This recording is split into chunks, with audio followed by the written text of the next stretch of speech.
Bismillahirrahmanirrahim. Hari ini ada yang tidak terangkat? Aku. Semua ya. Jadi, hari ini kita akan membahas tentang fungsi hadis terhadap Al-Quran. Jadi tujuan pembahasan kita hari ini, saya itu bisa mengetahui, memberikan contoh fungsi-fungsi hadis terhadap Al-Quran itu apa aja. Nah, menurut kalian itu Al-Quran itu apa? Kalamullah. Firman Allah. Pedoman hidup.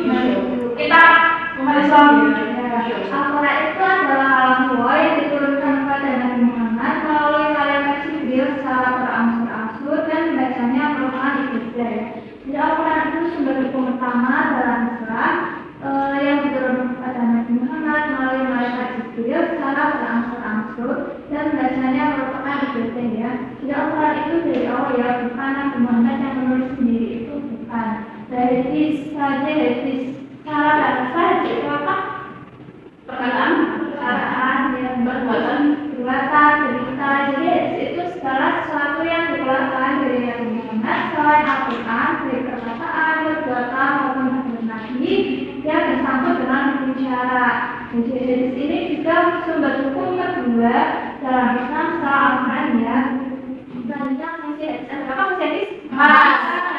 Bayan tafsir, bayan tafsir, bayan tafsir, bayan nasab. Yang pertama ada bayan akhir.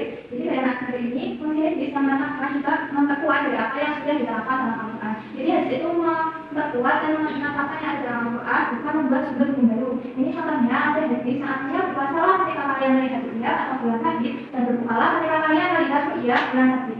Nah, di sini itu menakrifkan surat Al-Baqarah ayat 85 yang isinya itu rangkaian ajaran Tuhan yang diterangkan di dalam Al-Quran sebagai petunjuk bagi manusia dan penjelasan mengenai jenis itu dan pembeda antara yang benar dan yang kecil. Karena itu, barang siapa di antara kamu ada di bulan itu maka berpuasalah, dan barang siapa sakit atau dalam perjalanan dia tidak puasa maka wajib menggantinya. Sebanyak dari yang ditinggalkan itu pada dari yang lain. Allah menghindari kemudahan dirimu dan tidak menghindari kesukaran dirimu. Hendaklah kamu mencukupkan bilangannya dan mengagungkan Allah atas petunjuknya yang diberikan kepadamu agar kamu bersyukur. Jadi hadis ini menetapkan dan memperkuat apa yang sudah ada dijelaskan di surat Al-Baqarah ayat 85, yaitu tentang puasa. Dan nanti kan di surat itu belum dijelaskan ya awal bulan Ramadan itu kita bertanya tentang apa, kita bertanya itu sudah waktunya apa, kan belum dijelaskan di Al-Baqarah ya. Jadi ada hadis ini itu untuk menjelaskan menetapkan juga membuat jadi hukum puasa itu yaitu berpuasalah ketika kalian melihat ru'ya atau bersedih dan berpuasalah ketika kalian juga melihat ru'ya atau bersedih. Nah itu kita kalau puasa kan tidak ada di dalamnya, tidak ada dulu kita buka juga di saat mahid ya, itu kan sudah kita sudah melihat bulan sabit. Yang kedua ada bayan tafsir. Bayan tafsir ini artinya memberikan tafsiran atau perincian terhadap isi Al-Quran yang masih bersifat umum atau tidak, serta memberikan batasan-batasan dalam persyaratan pada ayat-ayat yang bersifat mutlak. Contohnya ada hadis, artinya Rasulullah didatangi seseorang yang membawa pencuri, maka beliau memotong tangan pencuri tersebut dari pergelangan tangan. Nah, di sini mentafsirkan dari surat Al-Maidah ayat 38, yang artinya laki-laki yang mencuri dan perempuan yang mencuri memotong tangan keduanya sebagai pembalasan dari apa yang mereka kerjakan dan sebagai siksaan dari Allah. Nah, di sini menafsirkan Al-Maidah tentang hukuman jadi perempuan atau laki-laki yang mencuri. Nah, di Al-Maidah ini kan belum dijelaskan ya kalau orang mencuri itu cuma karena di ayat ini itu potonglah tangan keduanya. Karena kan belum diperinci potongnya itu tangan sebelah mana, bagian yang mana, apa dari ujung jari sampai siku atau di ujung jari sampai ya di sini itu untuk memperinci ayat ini tentang bagian tangan mana sih yang dipotong untuk mencuri. Nah, ini di sini dijelaskan bahwa tangan yang dipotong itu mulai dari ujung jari sampai ke pergelangan tangan.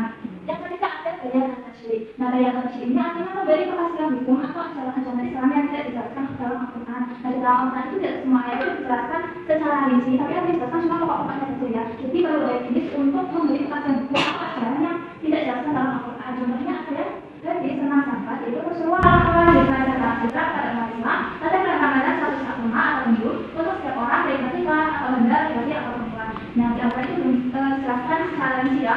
Salah itu gimana apa. Jadi di sini tuh dari kepastian hukum puasa Asyidah itu punya wajib dan tentunya itu berupa makanan pokok di suatu daerah tersebut. Jika makanan pokoknya banyak kan rumah di Indonesia kan namanya makanan pokoknya beras ya. Jadi salah Asyidah punya berupa beras. Yang terakhir ada bayan anasa. Ya, bayan anasa ini pertemuan yang ada tanggungannya akan mengharuskan pertemuan yang lebih dulu. Serta pertemuan yang lebih dianggap lebih cocok dengan lingkungannya yang lebih luas. Jadi bayan anasa ini kadang mengganti atau menghapus hukum yang sudah ada dalam Al-Quran. Contohnya ada hadis tidak ada wasiat dari ahli waris. Nah, hadis ini itu memaksa atau mengganti dari Al-Quran surat Al-Baqarah yang artinya diwajibkan